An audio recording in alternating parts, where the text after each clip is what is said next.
So, welcome, Kurt. So, could you give us a bit of background about your flying career? Sure. When I graduated from high school, I applied for a Navy scholarship, NROTC scholarship, which I was awarded to go to the University of Wisconsin. Hmm. Uh, it was a program, NROTC, that ended up at graduation. You were given a regular commission in the United States Navy. Hmm. So during that program, they expose you to different aspects of the Navy, and one of them, of course, was aviation Hmm. on a summer cruise. Yeah. And I was hooked, Hmm. and so I decided that's what I really wanted to do. Unfortunately, they extended the obligation of active duty after graduation from 3.5 years to 5 years, Okay. and I had worked very hard to get a degree in mechanical engineering, and people told me hang on a second.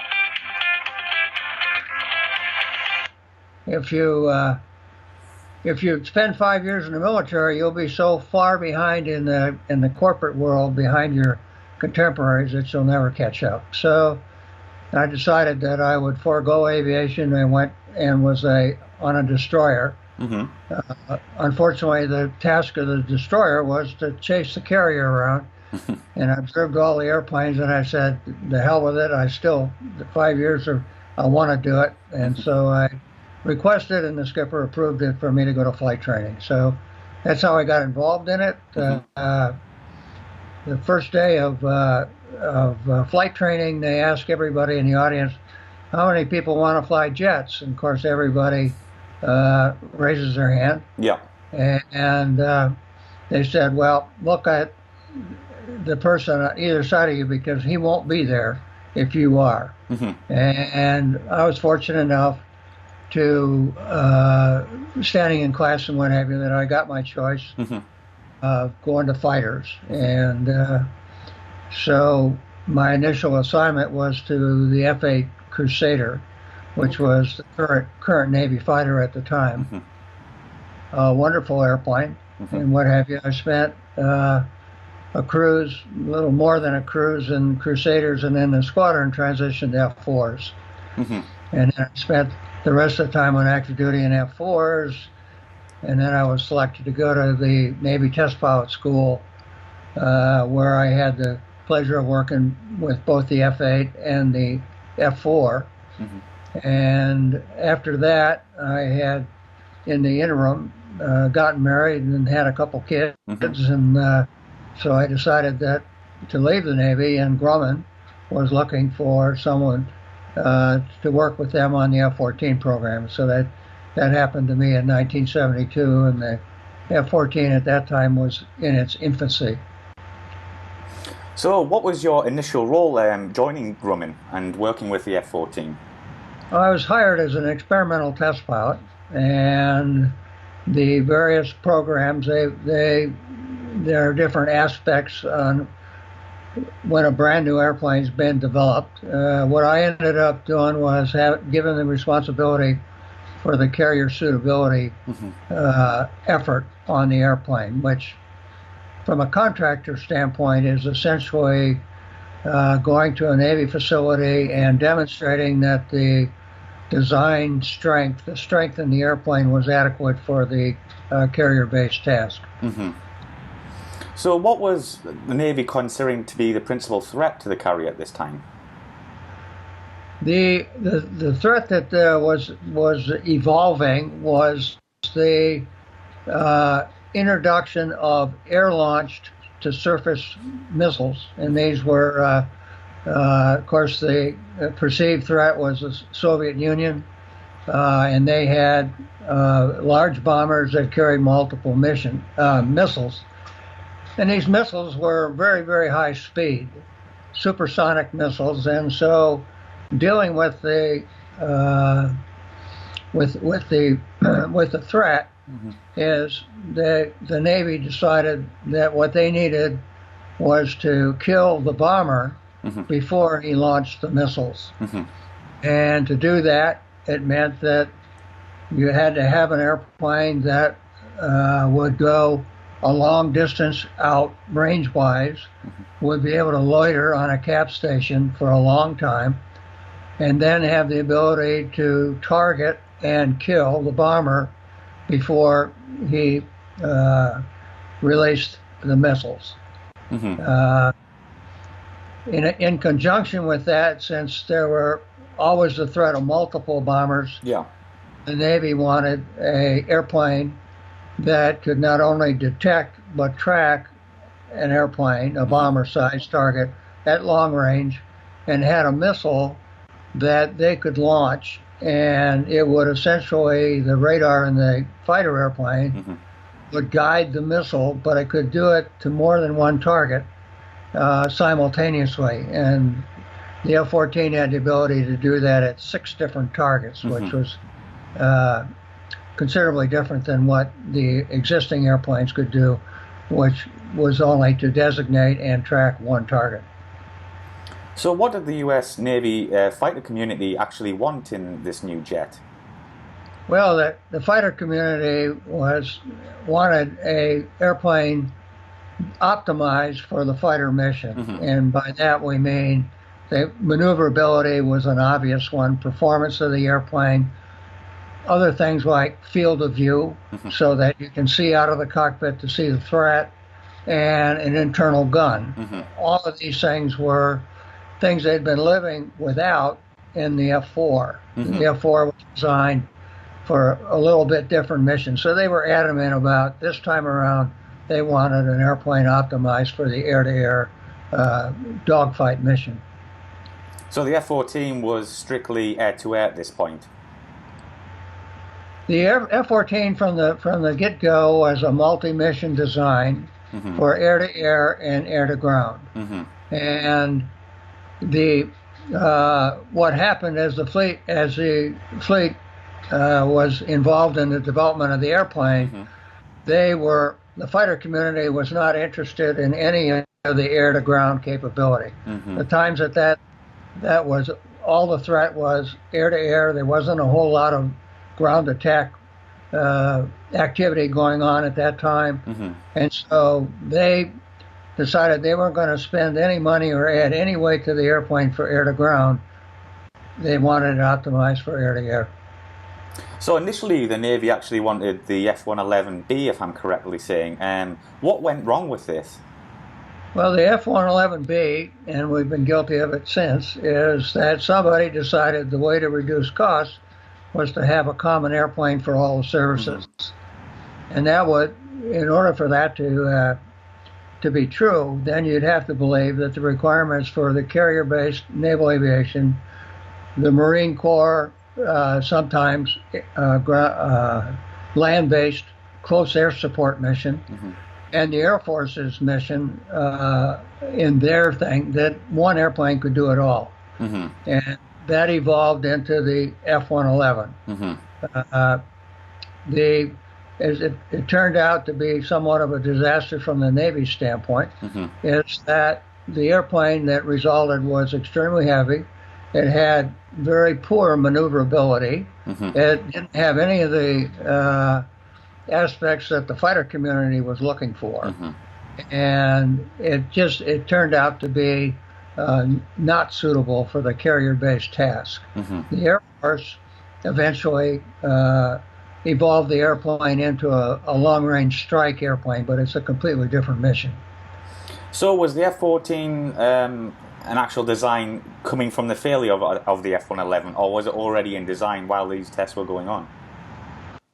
Well, it became obvious the F-111 was not going to be suitable for the Navy, and Grumman basically incorporated some items from the 111, most notably the radar, the long-range radar, and the long-range missiles, the Phoenix missile.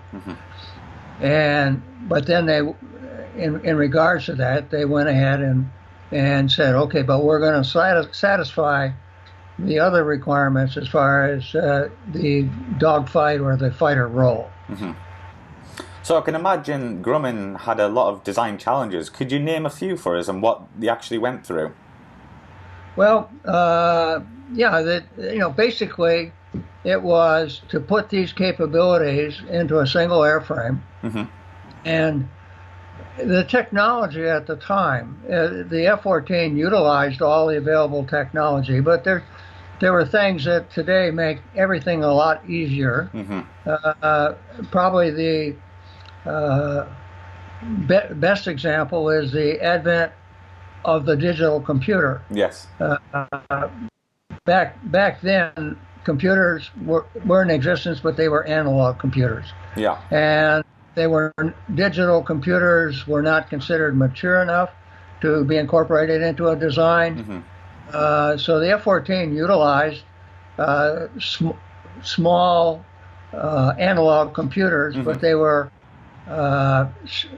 located throughout the airplane, and depending on what their function was. Mm-hmm. Whereas in today's design, they have everything is centralized into a digital computer, Mm-hmm. and everything controlled from one source. Mm-hmm. So that was one of the issues. And then the Navy wanted an airplane that would go to 800 knots, which is a very high speed at low altitude. Very, yeah. And they wanted a Mach number of 2.4 Mach number. Those were the requirements Mm-hmm. for the airplane. But then, because it has to operate off the carrier, they wanted a carrier approach speed of about 120 knots. Wow. Which was a good 20 to 25 knots below what the current airplane, the F-4, was doing. Yeah. So how do you get an airplane that's capable of that envelope, and how do you get the maneuverability? And that's where the variable sweep wing came in. And although the F-111 had a variable sweep wing, it was manually controlled. Mm-hmm. In the F-14, it was decided that it would be computer controlled. The pilot can intercede, but basically it was automatically controlled. Mm-hmm. And if you look at the design of the F-14, the wings are located out. I actually have a model here that might be. Let me see if I can get it into your field of view. Yeah, there we go. Just a bit higher. There we go. So you'll see here is that the wings, there's a wide fuselage. Mm-hmm.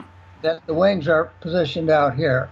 And what that does, unlike the F-111, is that there are no ordnance or anything carried on the wings of the F-14. Mm-hmm. All the ordnance is carried in the tunnel underneath, Mm-hmm.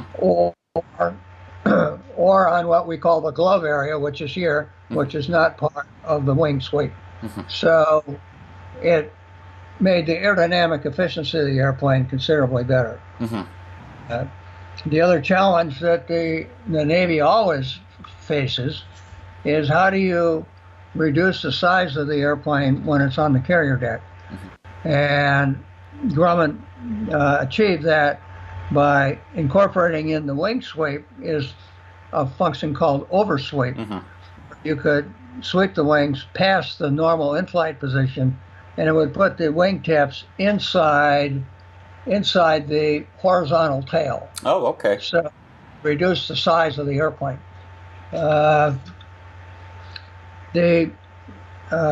Basically, there were things that were unique to the fighter community at that time. Mm-hmm. Head-up display, which is very common in airplanes today, Yes. was a brand new concept at that time. And so there was a big learning curve with the HUD, the head-up display, in the F-14. The other thing is that the Navy wanted something with long range, Mm-hmm. and not only long range, but good loiter capability. And so it had to carry a lot of fuel. Mm-hmm. And a common solution to more fuel is to hang external tanks on an airplane. Most airplanes that I can think of give up a store station in order to carry an external tank. Yeah. The F-14 did not. It carried the external tanks on the engine nacelle, and so it was not a store station. So that was advantageous. The other thing that they went to with it is everybody was looking for more thrust.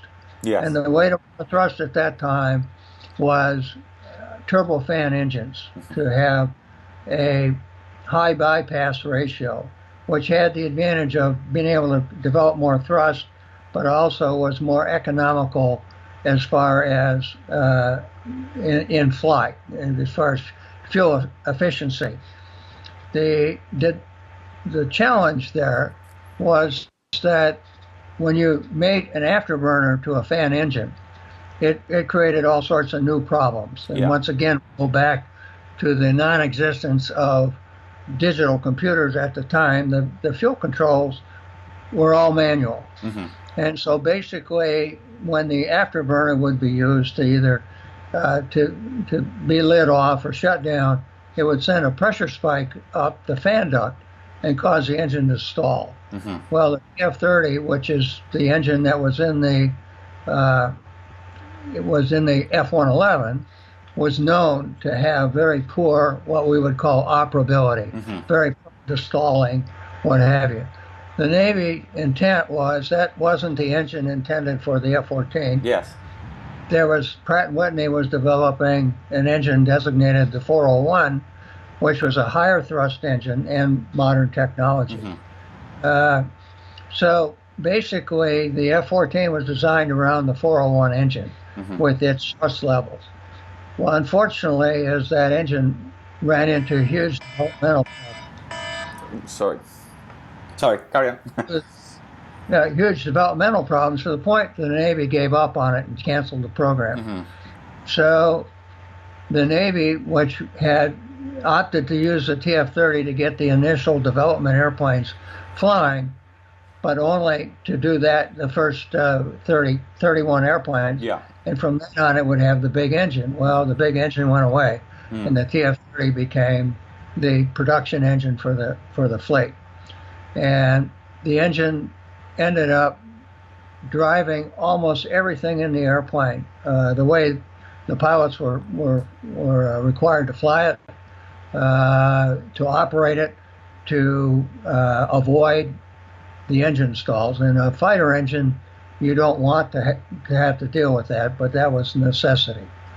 Yeah, so I was going to ask, how did the pilots actually react to having the TF-30? Did they initially really dislike it, or did they like it? Well, they loved the airplane, and the engine was the only option in town. So they learned a typical way to describe it was they learned to fly the engine, which is not the way. It's not what you want. And as a result of it, the TF-30 we had in development, it was always a challenge because the engine would stall, and it was generally a problem in maneuvering flight, but also when you're trying to expand the Mach number and go into higher Mach numbers, the engine stalls were a real problem. So what was the real actual speed with the TF-30 engine? What was the maximum you could reach in the aircraft? The design goal, or the design requirement for the engine, for the airplane, was 2.4 Mach number, and we got there. Okay. And the maximum Mach that we got the airplane to was 2.41, a little bit over that. Wow. But then the Navy decided that because of the engine possibility of the engine stalling out there, that there were some structural changes that would have to be made to the inlet to counter that, to accept the loads of an engine stall. And the Navy said, we don't need that, and they just really reduced the speed envelope on paper to 2.0. And that's pretty much how it lived for the rest of it. They felt that the difference was not an operational necessity. So just backtracking a bit, I remember the early F-14s had, and I'm not sure what they're called here, is it the front canards, what used to be retractable? What happened to those? Okay, I can show those to you. I think they're on here. Yeah, there they are.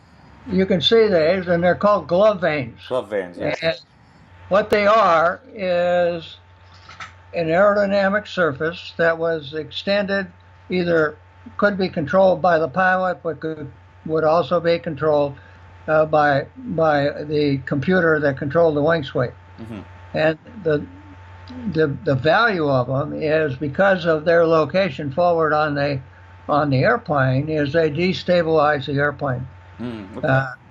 Talking about that is that stability, which everybody wants to have or needs to have in an airplane, is the enemy of maneuverability. Mm-hmm. And the obvious why that is because in order to maneuver an airplane, you have to overcome the basic stability that wants to resist it.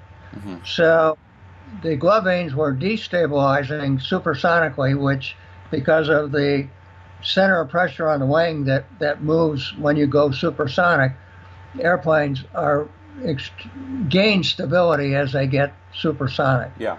And so the supersonic maneuverability of airplanes is restricted because of this increased stability. Well, the glove vanes reduce that. It had large aerodynamic benefits, but like everything else in the service of it, the Navy decided that the weight, but more the maintainability aspects of having additional surfaces on the airplane were not justified, and they ended up eliminating them on the later airplanes. Yes, yes. It was unfortunate because it was a very useful surface. Yeah. So moving on, could you go over some development highlight points for us?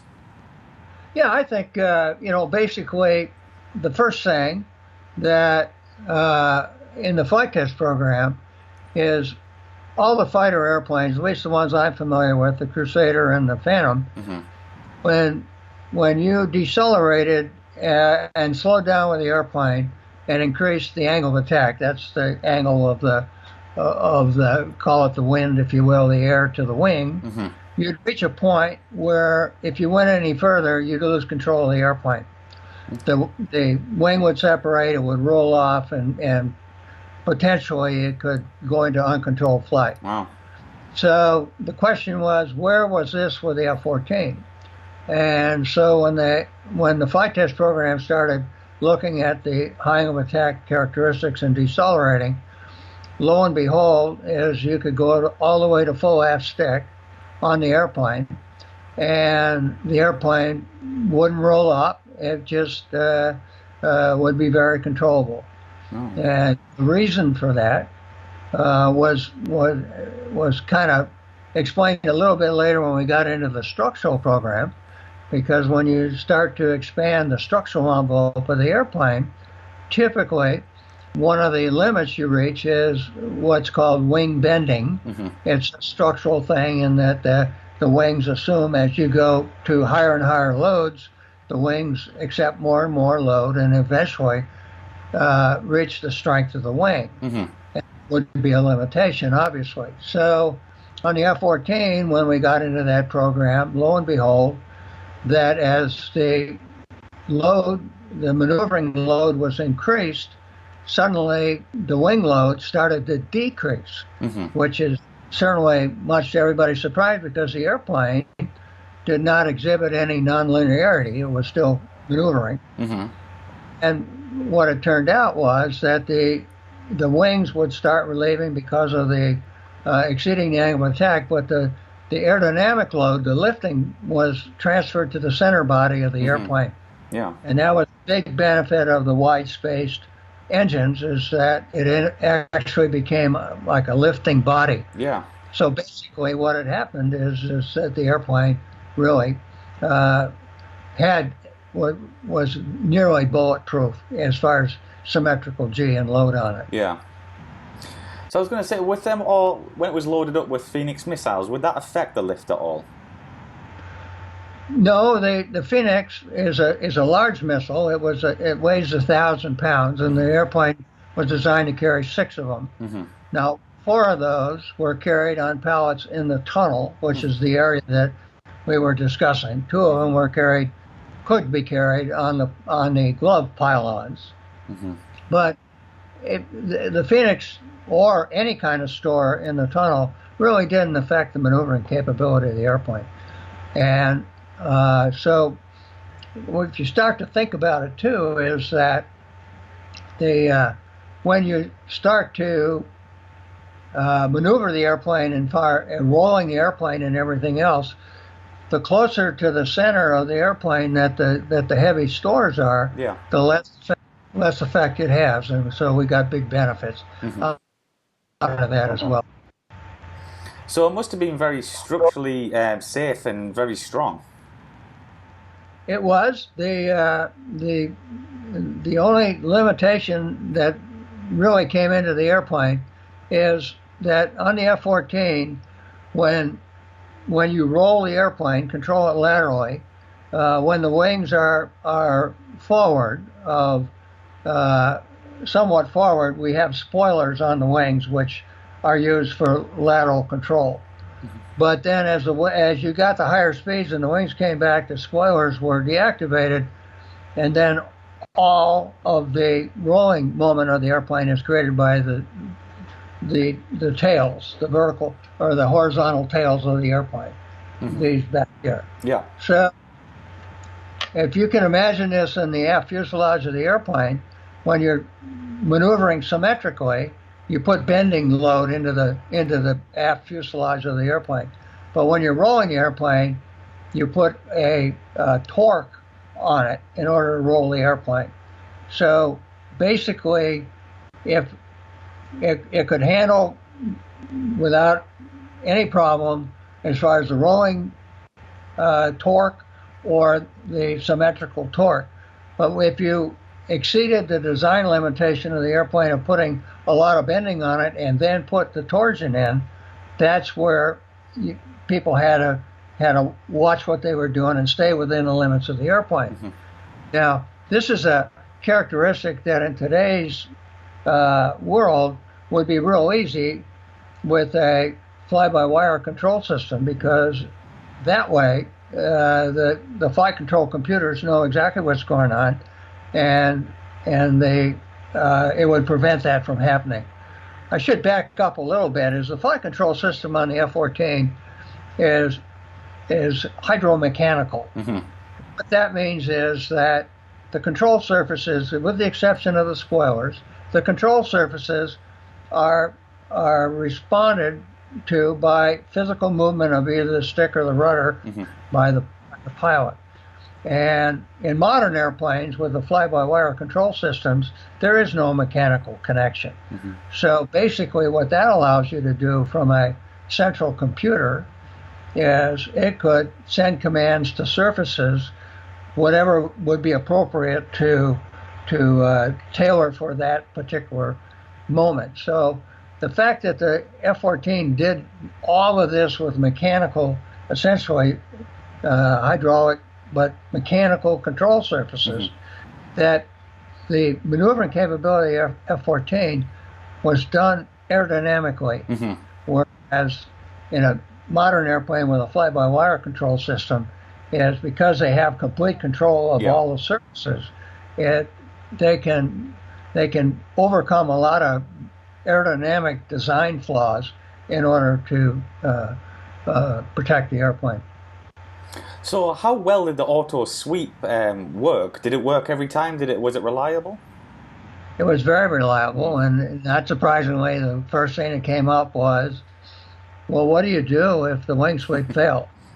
And so we actually had a test program where we intentionally failed the wing on one side and to see whether the airplane, and it made for great pictures because there's pictures of the airplane with one wing forward and the one all the way back, and the airplane's still flying, which it was. And you had enough control power that you could literally come back and land on a field. Now, you wouldn't want to go back to the ship in that configuration. No. But anyway, so the results, you could say, were very, very positive. But in the entire life of the airplane, I don't recall a single asymmetric wing sweep failure. It was very, very reliable, and it worked as advertised. So, how much development in terms of years before it was introduced to the fleet? Well, that's if you compare it against current programs, that it's remarkably different. The airplane, first flight of the airplane occurred in the late 1970s, December of 1970, and the first airplanes went to the fleet 4 years later. That's very fast for a complicated aircraft. Well, and by today's standards, it's blazing speed Yeah. because, as you know, the current airplanes, well, the current one has been in development for what, 20 years, whatever. So it was amazing. And one of the things that's another point that the F-14 was a forerunner in it is years ago, Grumman made airplanes for the U.S. Navy during World War II. And basically, when they were flight testing those airplanes, the pilot went out and would do a maneuver. This is trying to determine the structural strength. He would do a maneuver. He would write whatever he wanted on his kneeboard. And then the proof of the pudding was he'd go back and land and they'd inspect the airplane to see if it had caused any damage. Well, this is very time consuming and imprecise, if you will. So the next thing that happened is they started to install onboard recording instruments for the instrumentation on the airplane. Pilot would go out and he'd do a maneuver, and with the recorder on, then he'd come back and land, and they'd take the recorder out of the airplane, dump the data out, and decide whether they could go to the next point, because all a flight test is basically step increments. You clear it to a point, you analyze the data, and then you say, okay, we can go further, and so on. So that obviously is once again time consuming.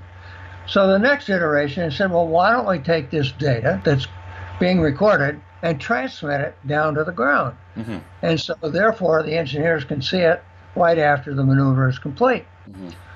And they did that, and the data would come down, and it would be in the increments of whatever the instrumentation had.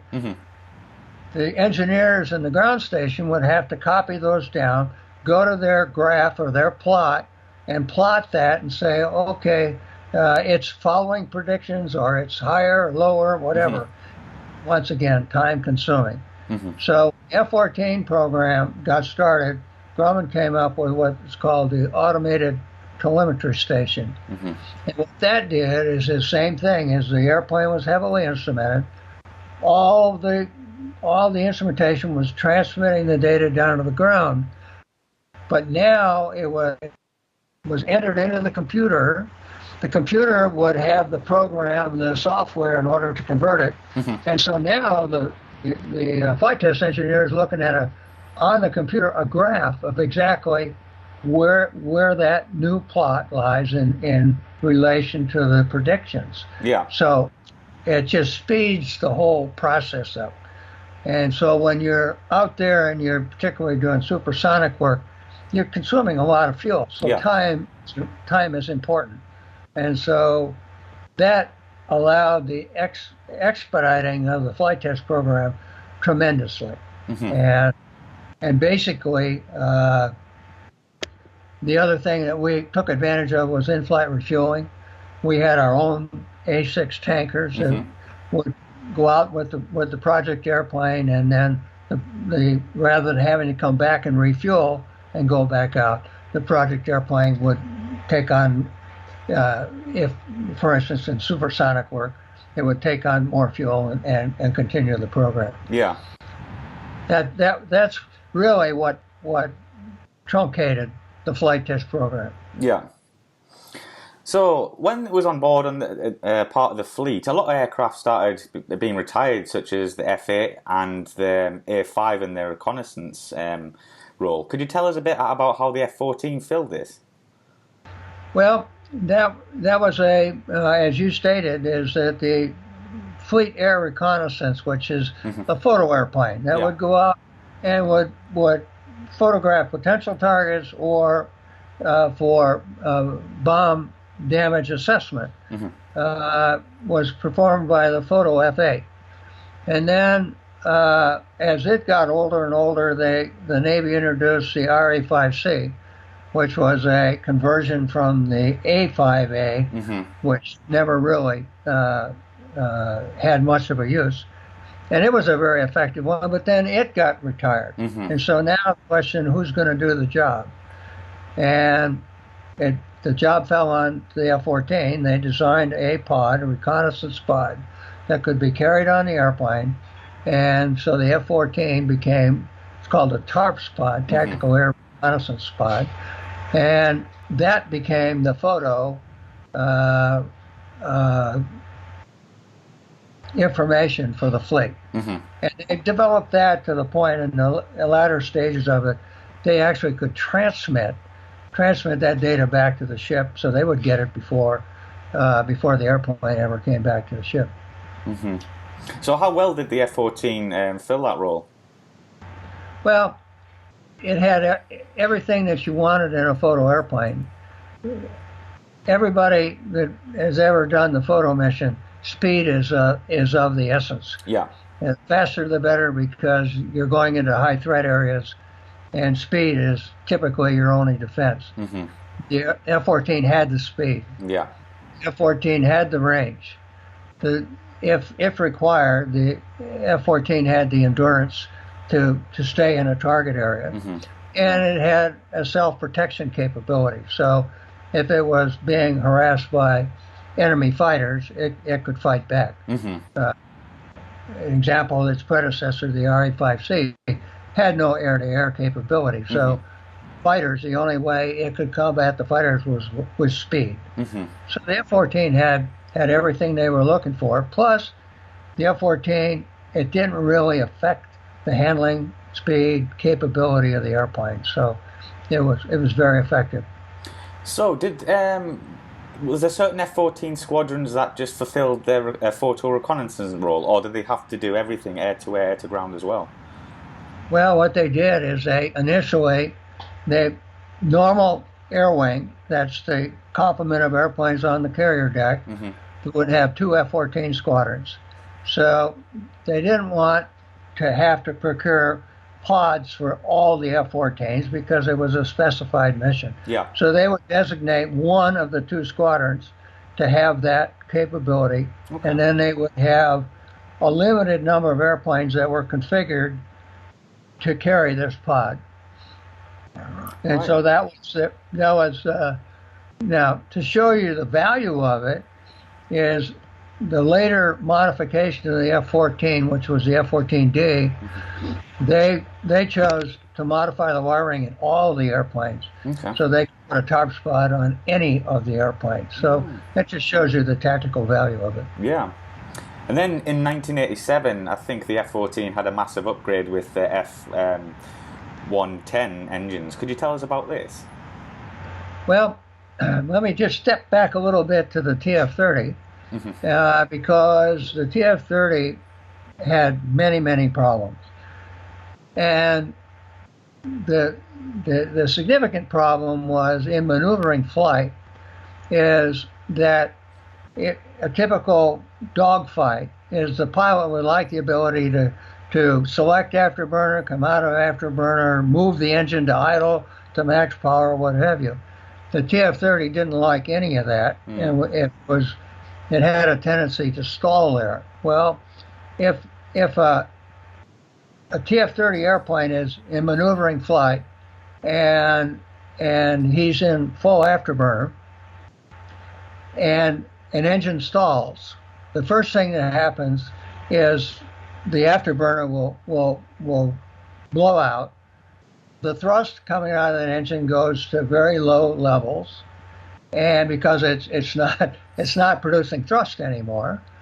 And in the F-14, because the engines are spaced apart, it provides an asymmetric yawing moment on the airplane, which is, if left unattended, can cause the airplane to depart. So you say, well, okay, step one, if you get into that situation, is you would like to take the other engine out of afterburner to remove the asymmetric thrust, right? You can't do that, because if you do, that engine is likely to stall. So now you're down to no engines. So basically, the procedure was if you had an engine stall at that point, that you would leave the other engine where it is, which could be a full afterburner. This complicated the recovery process of the airplane. So basically, but we had no other choice because the engine, if it did stall and you didn't address it, it would damage the engine and you might be out of engines. So when the F-110 came, the F-110 had what we call compatibility everywhere, and you had unlimited use of the throttle. You could go from idle to max AB, back, forth, what have you. The engine had no problem whatsoever. So basically, the first thing that came to our mind with the F-110 was we can modify the out-of-control recovery procedures. At step one is bring both engines to idle. In other words, you take the pilot out of the requirement to identify which engine stalled, what does he have to do, and everything else. You don't question, you just pull them both back to idle. Well, the Navy said, NavAir, which controls it, says, well, you can't change it if we don't flight test it. And he said, well, okay, so we will go out and we will flight test this. And in order to do that, you got to go out and intentionally depart the airplane. Well, historically, anytime you're doing that kind of a program called a high alpha program, they required that you had spin recovery devices, so the spin chute on the airplane and other items. There wasn't any money. There wasn't a F-110 airplane configured with these devices. So we said, we think we can do it with our development airplane, aircraft number 7, and we can do it safely. We can go out, we can intentionally depart the airplane, and then we can institute these recovery procedures and make sure the F-110 behaves itself. Well, that program, which I had the pleasure of flying, it was marvelous. What we did with that airplane was incredible. And so at the end of the program, we said, what can we possibly do to stress the engine any more than we have? And so we decided we would try to do a maneuver where we got the airplane in a tail slide above 40,000 feet, around 45,000 feet. And so with the airplane sliding backwards at 45,000 feet, we cycled the engine from idle to max AB and back to idle, and it didn't miss a beat. Wow. So it's a marvelous engine. Well, having mentioned that, the obvious thing from a fighter pilot standpoint was the increased thrust of the F-110. It was dramatically increased the thrust, and it allowed the Navy, from the standpoint, for instance, catapult launch. The TF-30 airplane, when it had a gross weight that it was normally launched off the ship, would normally go in afterburner. Why? Because right after carrier launch, if you lose an engine, you needed enough thrust to be able to fly away. Well, the F-110 has got enough thrust that in basic engine, so they could launch the airplane in basic engine rather than afterburner, which is a big fuel saver because you're not required to use the afterburner for launch. So the F-110 made the airplane a different airplane. It was loved by everybody that flew it. The only people that are unhappy are F-14 pilots that left the community before the F-110 arrived.